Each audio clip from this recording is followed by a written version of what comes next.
Hello friends, आपका स्वागत है मेरे चैनल पे। तो जैसे कि आप सभी को पता है कि आपका रिज़ल्ट यानी मार्क्स आ चुके हैं। तो उसके बाद से आपका डाउट है कि आपका फाइनल रिज़ल्ट कब आएगा, जिसमें आपकी रैंक आपको पता चलेगी और साथ में ये पता चलेगा कि आपका जीआरएफ हुआ है या एलएस या थर्ड कैटेगरी में आपका नाम आया है।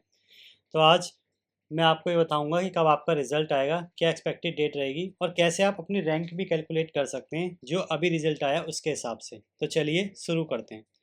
तो देखिए, सबसे पहले तो मैं एग्जांपल आपके सामने लाया हूँ कि परसेंटाइल मतलब क्या होता है और कैसे आप रैंक निकाल सकते हैं इसमें। तो देखिए, परसेंटाइल का मतलब होता है, अगर आप इसका फॉर्मूले में जाएंगे तो 100 into number of candidates appeared with score equal to और less than the candidate by total number of candidates appeared. तो आप मानिए एग्जांपल यहाँ पे कि लेट अस सपोज किसी की परसेंटाइल 99.975269 है। तो ये रियल परसेंटाइल है, एक बच्चे ने मुझे दी है और उनके मार्क्स बन रहे हैं 148.5 मार्क्स। तो इस हिसाब से अगर मैं कैलकुलेट करूँ कि उनकी क्या रैंक बन सकती है, तो परसेंटाइल में यहाँ पे लिखूंगा 100 की जगह 100।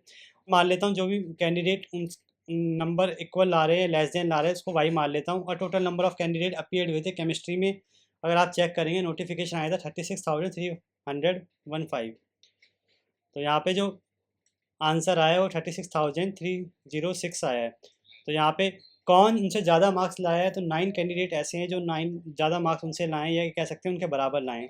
तो कह सकते हैं यानी ये जो कैंडिडेट है इनकी रैंक आप मान के चलिए कि या तो 9 आएगी या 9 से कम आएगी। अब एक और चीज़ यहाँ पे जानने को है कि यहाँ पे ये बताया गया कि 90 नंबर पे है। तो 90 नंबर पे का मतलब रैंक से नहीं है, 90 नंबर का मतलब ये भी हो सकता है कि कई बच्चों की रैंक सेम हो, तो उनकी रैंक 4-5 भी बन सकती है या 6-7 भी बन सकती है। और यही सेम अगर आप देखेंगे तो दूसरे एग्जाम्पल में भी है कि यहाँ पे जो परसेंटाइल है, यहाँ पे एक बच्चे की परसेंटाइल है 94.745972, मार्क्स बन रहे 84। तो अगर आप कैलकुलेट करेंगे तो उनसे ज़्यादा जो बच्चे हैं 1908 है।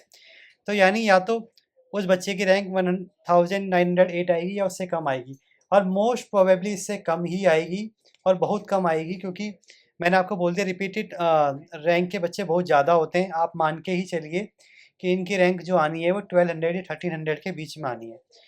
तो अब बात करते हैं कि इन सब चीज़ों से हमें पता क्या चला। तो देखिए, सबसे मेन इंपॉर्टेंट ये है जो मैंने आपको बता दिया, ये मान लेना कि rank should not be same as calculated. ऐसा बहुत मुश्किल होगा कि जो आपने कैलकुलेट किए वैसी ही आपकी रैंक आए। मोस्ट प्रोबेबली आपकी रैंक कम ही आएगी, क्योंकि बहुत कैंडिडेट की जो रैंक है वो सेम नंबर में रहेगी। तो इसीलिए आप मान के चलिए कि आपकी रैंक कम आएगी जो भी आप कैलकुलेट कर रहे हैं।